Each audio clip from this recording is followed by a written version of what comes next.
안녕하세요. 오늘 우리는 한국 문학의 거장 이청준 작가의 깊이 있는 문학 세계를 탐험하며 그의 명언 소문처럼 호련히 사라지는 것은 없다가 담고 있는 의미를 심층적으로 분석해보는 시간을 갖겠습니다. 이청준 작가는 단순히 소설가로서가 아니라 산문집과 동화집 등 다양한 장르를 넘나들며 독자와 평론가 모두에게 깊은 인상을 남긴 다재다능한 예술가였습니다. 그의 작품 세계는 고향에 대한 깊은 탐색, 인간 내면의 정신적 외상, 그리고 예술과 현실 사이의 끊임없는 갈등이라는 보편적이면서도 심오한 주제들을 다루며 우리에게 많은 질문을 던져왔습니다. 우리는 그의 작품 속에서 이러한 주제들이 어떻게 형상화되고 또 어떤 방식으로 우리에게 다가오는지 함께 살펴보려 합니다.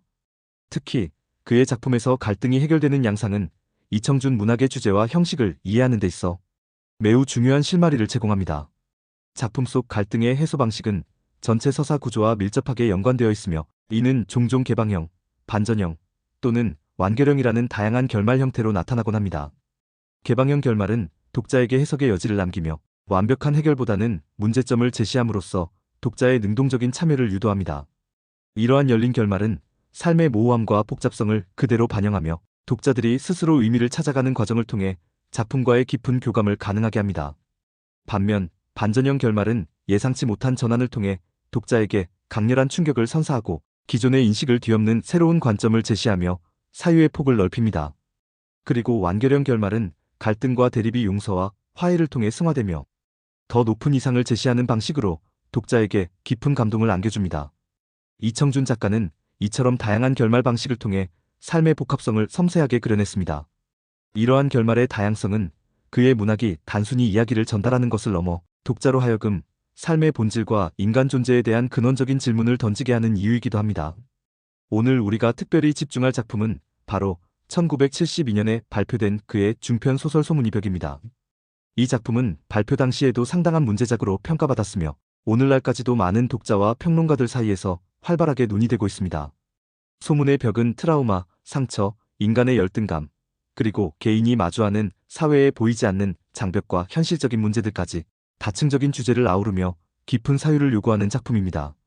소설의 주인공 박주는 시대적인 공포 속에서 작가로서의 자기 진술에 어려움을 겪는 인물로 묘사됩니다. 그는 자신이 처한 상황과 내면의 갈등 속에서 고통받으며 이러한 고통은 독자에게도 고스란히 전달되어 깊은 공감을 불러일으킵니다.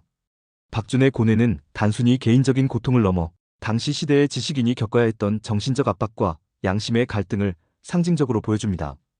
문학 편집자 안영과 정신과 의사 김 박사는 각각 시대 상황의 지배적인 가치관을 대표하는 인물로 등장하여 주인공 박준과의 상호작용을 통해 사회의 억압적인 면모를 드러냅니다. 안영은 현실과 타협하며 살아가는 지식인의 모습을, 김 박사는 권위와 폭력을 통해 개인의 내면을 통제하려는 당시 사회 시스템의 단면을 보여주는 역할을 합니다. 소설의 줄거리는 주인공 박준이 자신이 느끼는 공포를 피해 정신병원으로 향하는 것으로 시작됩니다. 그는 정신병원에서 일종의 피난처를 찾으려 하지만 그곳에서도 현실의 압박과 내면의 불안은 사라지지 않고 그를 쫓아다닙니다. 오히려 정신병원은 외부 세계의 억압이 내면화되어 더욱 교묘하게 개인을 옥죄는 공간으로 변모합니다. 특히 정신과 의사 김 박사는 주인공의 내면을 진정으로 이해하려 하기보다는 강압적이고 권위적인 태도로 일관하며 그의 증상을 오진하고 일방적인 진단을 내림으로써 박준의 고통을 더욱 심화시키는 요인이 됩니다. 이러한 설정은 당시 한국 사회의 억압적인 분위기와 개인의 자유가 억압되던 시대상을 은유적으로 보여주는 동시에 인간 내면의 심리적 복잡성과 사회적 억압이 어떻게 개인을 파괴할 수 있는지를 섬뜩하게 그려냅니다. 작품은 박준이 겪는 개인적인 고통이 어떻게 사회 구조적인 문제와 얽혀있는지를 치밀하게 보여줌으로써 독자들에게 깊은 질문을 던지고 사회적 현실에 대한 비판적 인식을 촉구합니다. 이청준 작가는 소문처럼 호련히 사라지는 것은 없다는 짧은 한 문장을 통해 우리에게 매우 중요한 메시지를 전달하고자 했습니다. 소문은 단지 헛된 이야기나 근거 없는 유언비어가 아닙니다. 그것은 누군가의 입을 통해 퍼져나가고 사람들 사이에서 해석되고 때로는 현실이 되어버리는 강력한 힘을 지닙니다. 특히 사회적인 맥락에서 소문은 개인의 삶을 송두리째 흔들거나 공동체의 질서를 교란하며 심각한 결과를 초래할 수 있습니다. 소문의 벽에서 박준을 옥죄는 보이지 않는 공포와 압박 역시 일종의 소문, 즉 사회적인 시선과 편견 그리고 그로 인해 형성된 견고한 벽과 다르지 않습니다. 이 벽은 물리적인 형태를 띠지 않지만 개인의 자유로운 사고와 표현을 억압하고 나아가 존재 자체를 위협하는 무시무시한 힘을 발휘합니다.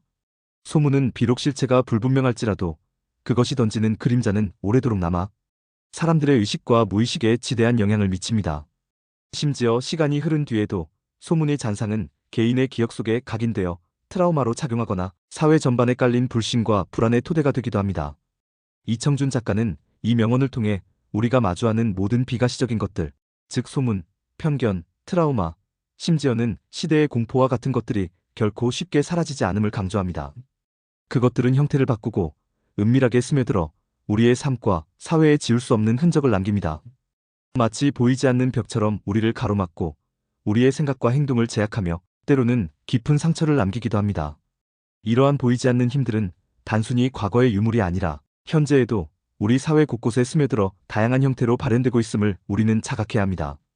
우리는 이러한 보이지 않는 소문의 존재를 인정하고 그것이 우리 삶에 미치는 영향을 직시해야 합니다.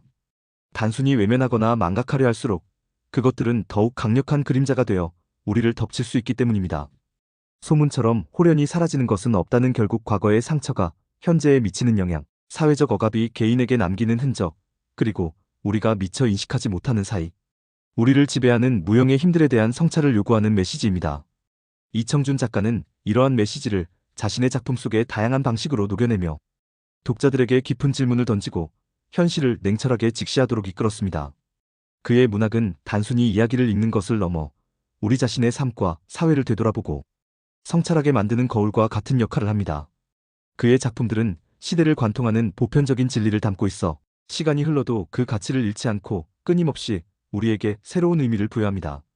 따라서 우리는 이청준 작가의 작품을 통해 단순히 이야기를 소비하는 것을 넘어 그 속에 담긴 심오한 메시지를 탐구하고 그것이 오늘날 우리 사회와 개인의 삶에 어떤 의미를 지니는지 깊이 고민해봐야 합니다.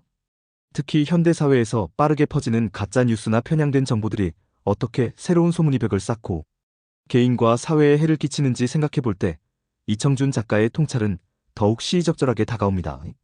결국 소문처럼 홀연히 사라지는 것은 없다는 과거의 진실이 현재에 미치는 영향력을 인지하고 보이지 않는 형태로 존재하는 사회적 압력과 편견, 그리고 인간 내면의 깊은 상처들이 결코 쉽게 사라지지 않음을 역설하는 이청준 작가의 강력한 경고이자 깊은 통찰이라고 할 수 있습니다. 우리는 그의 작품 속에서 이러한 통찰을 발견하고 우리 삶의 다양한 소문의 벽을 이해하며 궁극적으로는 그 벽을 넘어설 수 있는 지혜와 용기를 얻을 수 있을 것입니다. 그의 문학은 시대를 초월하여 오늘날에도 여전히 유효한 메시지를 던지며 우리에게 끊임없이 질문을 던지고 사유를 이끌어내는 힘을 지니고 있습니다. 그의 작품들은 앞으로도 오랫동안 우리의 기억 속에 남아 우리가 더 나은 사회를 만들고 더 성숙한 개인으로 성장하는 데 귀중한 지침이 되어줄 것입니다. 감사합니다.